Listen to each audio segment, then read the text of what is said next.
Hi, I'm Charles and I play the double bass in the National Youth Orchestra of Great Britain.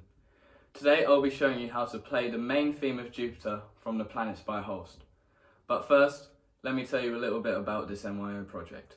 While we can't travel physically, our love of music is allowing us all to connect with each other.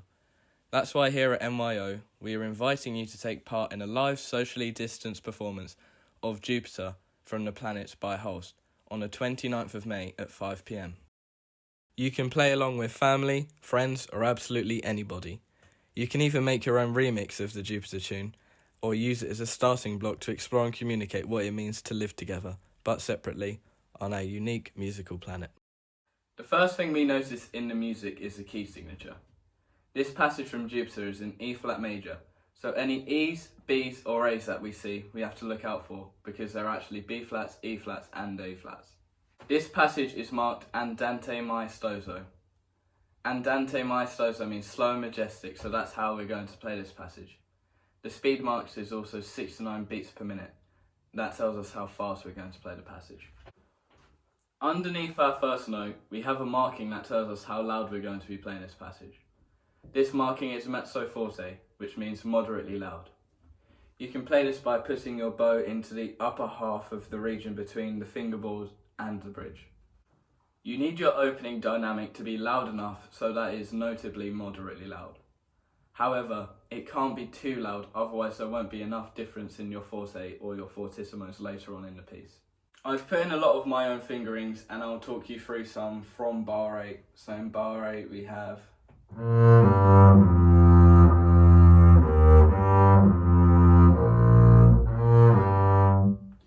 play all of that in half position until the F at the beginning of bar 11. So from bar 10 we can go.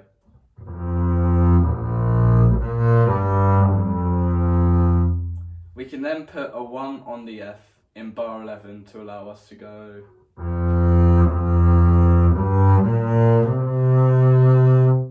Using the 1, the 4, the 1 and the 4 again, we can get from the D string to the G string, ready for the higher notes in bar 12 and 13.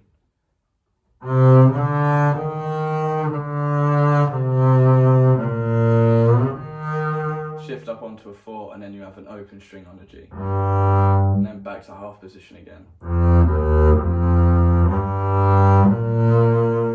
Then you can stay in half position for the next bit as well. It's really important to sustain your sound. In bar 7 we have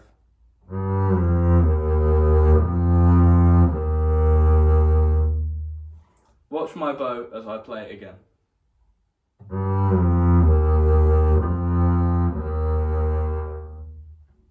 As you can see, I didn't have anywhere near enough bow for the last note and my sound died away. However, if in the note before I ended somewhere towards the tip of the bow, I'd have much more bow for the E flat like this.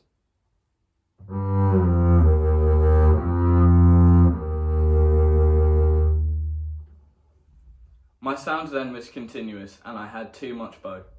It's better to have too much bow rather than running out. After bar 10, we go higher up the G string and end up playing higher notes. To play these higher notes we need a much more concentrated sound, and to get a more concentrated sound we need to use more bow and add more weight to our bowing arm. In bar 24 we have another marking to do with how loud we're going to play. This time the marking is forte, which means loud. To play louder than we have before, we can use more bow and move the bow closer towards the bridge. The same thing applies for in bar 32 when we have fortissimo, which is our loudest dynamic of the whole passage. In bar 38, 3 bars before the end, we have yet another marking. However, this marking is not like the other ones that we've seen before. This marking is rallentando, which means to slow down. So in the last 3 bars, make sure that you gradually slow down. Finally, I'd just like to say that to improve, all practice is vital, no matter how easy the music may look. Now you'll hear me play through this extract. Goodbye and see you on the 29th of May at 5 p.m.